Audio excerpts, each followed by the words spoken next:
Uniform civil code यानी UCC को लेकर पार्लियामेंट्री स्टैंडिंग कमेटी की एक अहम बैठक 3 जुलाई को नई दिल्ली में होने जा रही है। बिहार के पूर्व उप मुख्यमंत्री और सांसद सुशील कुमार मोदी इस कमेटी के अध्यक्ष हैं।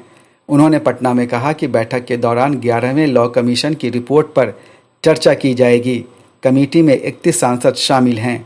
जो लॉ कमीशन है और जो लेजिस्लेटिव डिपार्टमेंट है, लीगल अफेयर्स डिपार्टमेंट है, उनको आमंत्रित किया गया है ताकि जो कॉमन सिविल कोड पर जो 11th लॉ कमीशन की जो रिपोर्ट थी, जो कंसल्टेशन पेपर था, उसमें क्या है, उसके क्या हाइलाइट्स हैं, उसके बारे में ब्रीफ करने के लिए उन लोगों को बुलाया है। और सारे एमपीज़ रहेंगे, फिर उनके जो सवाल जवाब होंगे उनका वो लोग जवाब देंगे। तो ये मेनली जो 11th लॉ कमीशन जो है, उसकी जो रिपोर्ट है, कंसल्टेशन पेपर जो है, उस पर विचार करने के लिए वो कमेटी की बैठक बुलाई गई है। जहाँ तक कमेटी की बात है तो कमेटी में तो सभी पार्टी के लोग हैं और वहाँ पर इस पर डिस्कशन होगा।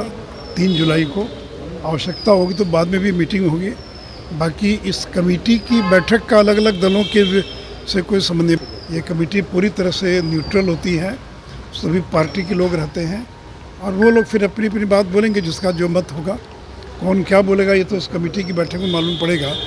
तो अभी जो बैठक हो रही उसका पर्पस केवल इतना ही है। दूसरी तरफ केंद्रीय कानून और न्याय मंत्री अर्जुन राम मेघवाल ने कहा है कि यूनिफॉर्म सिविल कोड पर 13 जुलाई तक आम लोगों से राय मांगी गई है। उसके बाद ही किसी नतीजे पर पहुंचा जा सकता है।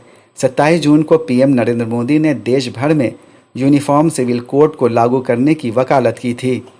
उधर उत्तराखंड में यूसीसी के लिए गठित की गई विशेषज्ञ समिति जुलाई के पहले पखवाड़े में मुख्यमंत्री पुष्कर सिंह धामी को रिपोर्ट पेश कर सकती है।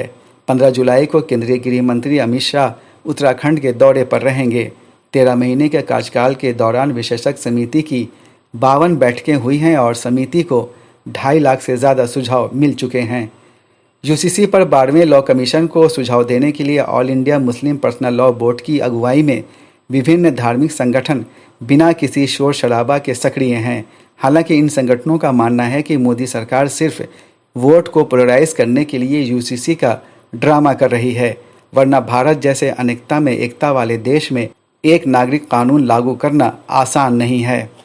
दूसरी तरफ झारखंड के 300 से ज़्यादा आदिवासी संगठनों ने यूसीसी के खिलाफ 5 जुलाई को रांची में विरोध प्रदर्शन करने का फैसला किया है।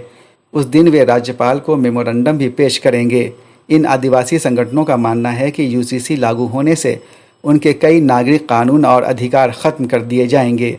अब देखना है आइंदा विधानसभा और फिर लोकसभा चुनाव जीतने के लिए मोदी सरकार यूसीसी पर कितना आगे बढ़ती है। सैयद जावेद हसन की रिपोर्ट, बिहार लोक संवाद, पटना।